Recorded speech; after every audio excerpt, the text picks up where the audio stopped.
Batiin ng bawat isa ng Happy Easter Sunday. Ngayon ay araw ng Lunes pero Sunday pa rin dahil sobrang yaman at sobrang lalim ng misteryo ng Easter Sunday. Kaya naman meron tayong tinatawag na Easter Octave. In-stretch, pinahaba ng simbahan yung Sunday, yung Easter Sunday, into 8 more days. So from Sunday to Sunday, yung tinatawag nating Easter Octave.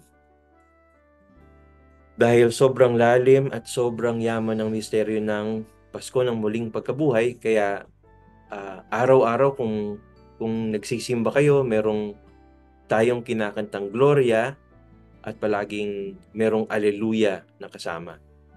Dahil yun yung awit ng mga araw na ito. Yung napakinggan nating gospel kanina, yun ay galing kay St. John, chapter 20, verses 19 to 31.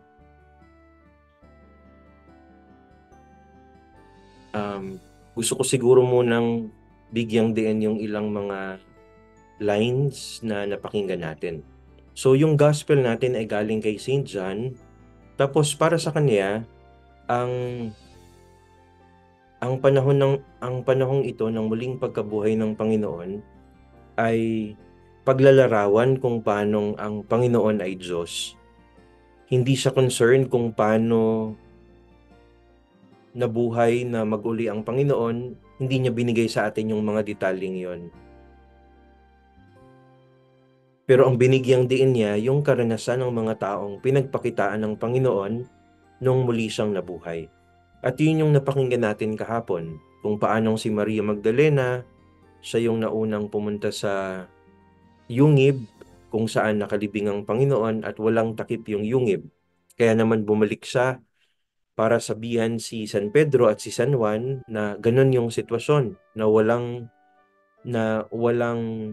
takip yung libingan ng Panginoon. At sa susunod na linggo, sa April 7, mapapakinggan natin ang tagpo kung saan nagpakita ang Panginoon sa kanyang mga alagad. Pinagpapalagay na kasama ng mga alagad ang Panginoon dun sa silid kung saan sila nagsama-sama nung huling hapunan. So kasama nila si Jesus, remember, nung Maundy Thursday, kung saan naganap yung huling hapunan.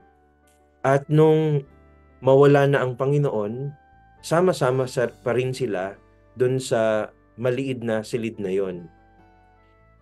Patuloy pa rin silang nagsasama-sama kahit na wala na ang Panginoon. Pero siguro napalitan na yung emosyon. Yung pagsasama-sama nila doon, nababalot ng takot, nababalot ng kadiliman sapagkat hindi nila alam kung ano yung mangyayari sa kanila. Sa bagay, kung nangyari yun sa kanilang guro, sa kanilang Panginoon, pwede yung gawin sa kanila ng mga kaaway ng Panginoon. Ang patayin, ang pahirapan, maging ang pagpapako sa krus. Kaya naman, binigyang diin ni St. John yung detalye na yung saradong pinto. Nakapinid sila dun sa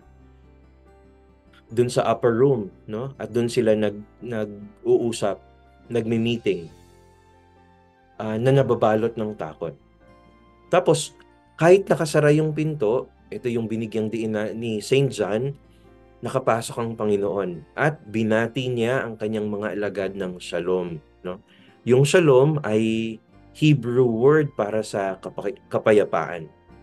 Ito yung usual na greeting ng Panginoon every time na magpapakita sa kaniyang mga alagad, no? Sa Tagalog, ang ibig sabihin nito ay sumainyo ang kapayapaan. At siguro magandang bigyan natin ng diin na hindi lang ito mema na greeting, no? Mema sabi lang na pagbati. Sapagkat para sa mga Hudyo, at si Jesus ay Hudyo, ang ibig sabihin ng shalom ay isang kahilingan, no? Isang panalangin na naway ipagkaloob ng Diyos ang lahat ng kinakailangan mo, no? Lahat ng mabubuting bagay na pwedeng dalhin ng langit sa iyo, sa iyong pintuan, yun sana ang maganap sa iyo. Yun ang ibig sabihin ng shalom. So, sinasabi ng mga commentators na yung shalom, yung peace, ay hindi lamang kawalan ng digmaan o katahimikan. Pero lahat ng bagay na pwede nating maisip para sa isang tao na minamahal natin, yun ang ibig sabihin ng kapayapaan. So yung kalusugan, yung katahimikan, yung kapayapaan ng kalooban, yung pag-ibig, yung katalinuhan, lahat yon ay nakapaloob sa salitang shalom.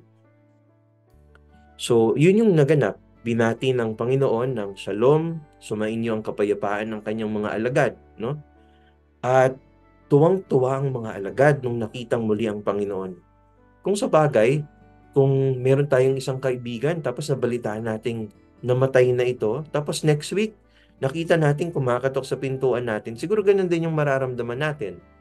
Mapupuno ng kagalakan yung puso natin na, oh, fake news pala, buhay pa pala siya, no? At yun yung naganap sa ating Panginoon at sa kanyang mga alagad.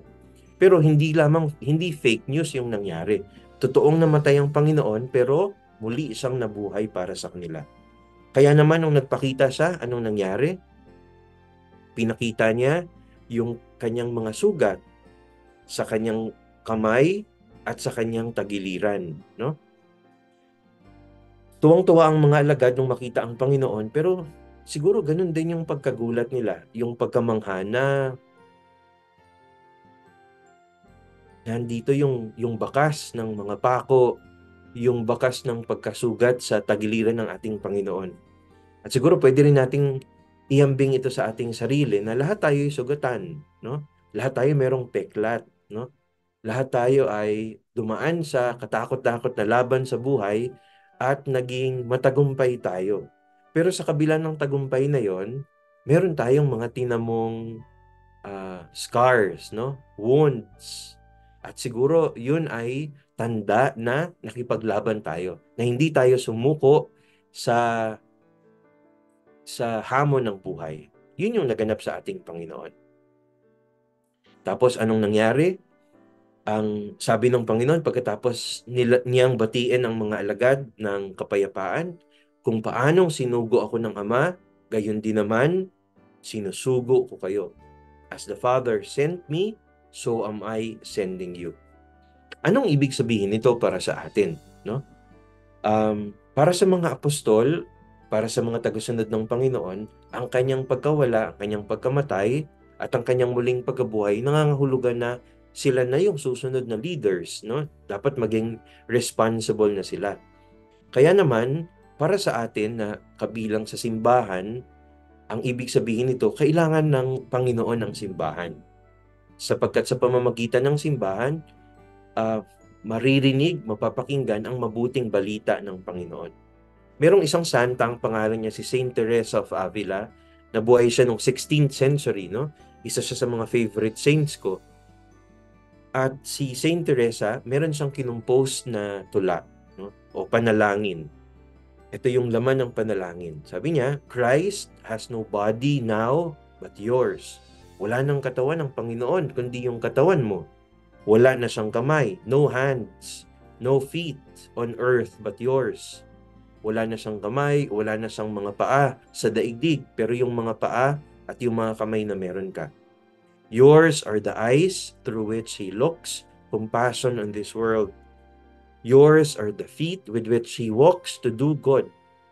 Yours are the hands with which He blesses all the world. Yours are the hands, yours are the feet, yours are the eyes, you are His body. Christ has no body now on earth but yours. Tayong kabilang sa simbahan, tayo yung kumakatawan sa Panginoon.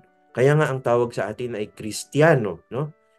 Sa pamamagitan ni Kristo, tayo ay gumagawa ng mabuti. Tayo ay nagdadala ng mabuting balita para sa iba. So tayo yung representative, yung witness ng Panginoon sa mundong ito. Okay. Pagkatapos sinabi ng Panginoon, yung as the Father sent me, so am I sending you, hininghan niya ang mga alagad, no? Yung action na to ng Panginoon ay pagpapaalala sa atin na Minsan, isang panahon, nung nilikha ng Diyos ang lahat ng sannilikha, mula sa alabok, hiningahan niya ang hinulman niyang putik at naging tao ito, no? Yung action na to ng Panginoon sa Saint John's Gospel at tino-throwback, binabalik tayo mula dun sa aklat ng Genesis. Kung saan hiningahan niya ang unang taong nilikha niya. At anong ginawa niya? Pagkatapos niyang hingahan ng mga alagad, ito yung sinabi niya sa kanila. Ang patawarin ninyo sa kanilang mga kasalanan ay pinatawad na nga. Ang hindi ninyo patawarin ay hindi nga pinatawad. So, ang ibig sabihin ng linyang ito na sinabi ng Panginoon sa kanyang mga alagad, binibigyan niya sila ng kapangyarihang magpatawad. Kung tutuusin, titingnan natin yung isang tao, yung isang pare, yung isang obispo, maging si Pope Francis. Kung sila lang, kung kami lang, wala kaming authority na magpatawad sa mga may kasalanan. Kami rin makasalanan. Kami rin nakakagawa ng imperfections. Meron din kaming pagkukulang. Pero yung kakayahan naming magpatawad sa konteksto ng sakramento ng kumpisal ay yung authority, yung kapangyarihang iniatang sa amin ng simbahan.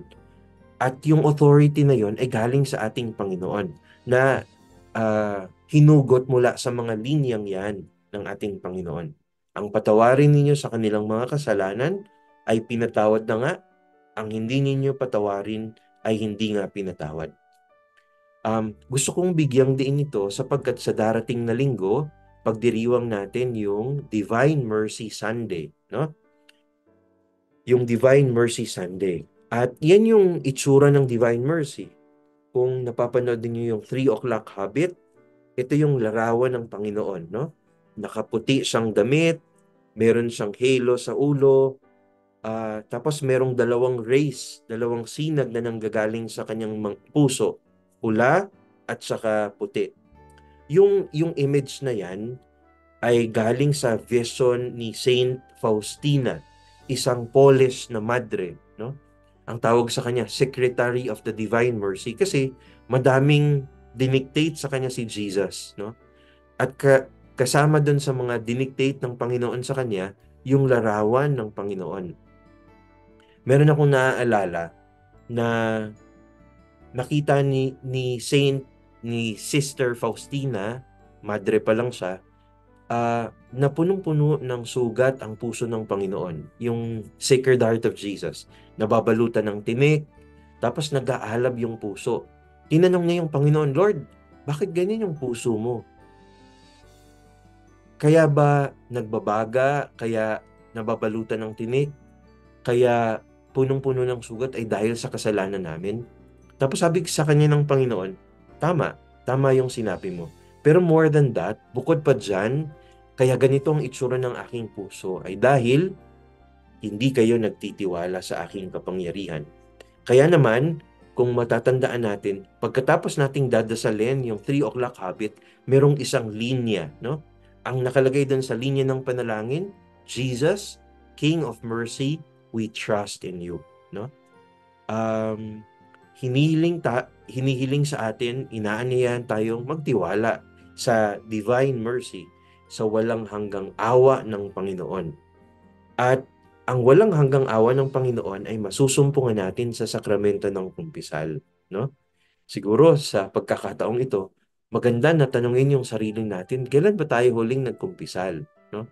Yung greatest expression siguro ng pagtitiwala sa Panginoon ay yung pagbabalik sa sakramento ng kumpisal, yung pagpapakita ng kababaang loob na sige, ibibilad ko na yung kahinaan ko, yung imperfections ko, yung mga nakakahiyang bagay na ginawa ko nung nakaraan, at hihingi ako ng kapatawaran sa Panginoon. Siguro yung last idea bago ko tapusin yung pagninilay. Ang secondary character ng gospel natin this coming Sunday ay si Saint Thomas. Siyempre, yung primary na bida ay ang ating Panginoon. Si Saint Thomas, siguro pwede natin siyang mapintasan sapagkat nagkamali siya. Ano yung pinakamalaking pagkakamali ni Santo Tomas? Humiwalay siya sa iba, no? Nung first time na nagpakita yung Panginoon, nandun yung mga apostol, nandun yung mga alagad, pero wala siya. No? Siguro, pinagpapalagay ng mga Bible commentators na sobra siyang nalungkot nung nawala yung Panginoon. Kaya, he wanted to isolate himself. Gusto niyang mapag-isa. Pero siguro yun yung pinakamalaking pagkakamali niya. Sapagkat nung humiwalay siya sa iba, ah, nag-iba yung kanyang perspective sa buhay. Kaya nga nung bumalik siya at napakinggan niya yung testimony ng mga kasama niyang alagad, hindi siya agad naniwala. No? This could be an invitation for us na wag hihiwalay sa simbahan. Na kapag merong problema, humanap ng isang kaibigan o dalawang kaibigan na pwede nating hingan ng sama ng loob, ng hingan ng payo, no? Pero meron tayong dalawang bagay na pwedeng hangaan kay Santo Tomas. Siguro yung unang bagay, totoo siya. Totoo siya.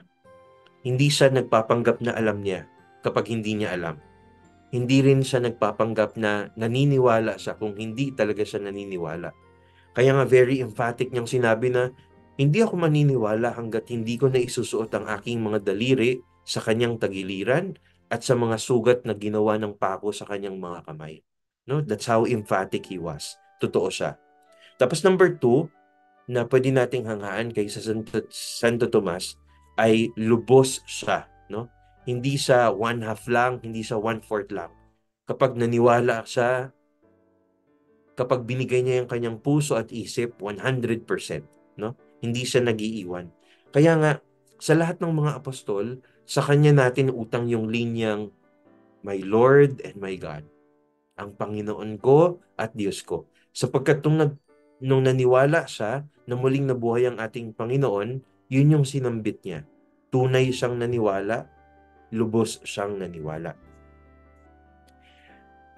Bilang pagtatapos sa aking pag-share, meron akong gustong iwang question sa inyo, no? Number one, sa kabila ng takot, sinabi ni Jesus sa mga apostol, sumainyo ang kapayapaan. Ano ang personal na mensahe ng Diyos sa akin tungkol dito? Number two, saan kaya ako sinusugo ng Diyos upang dalhin ang kanyang kapayapaan?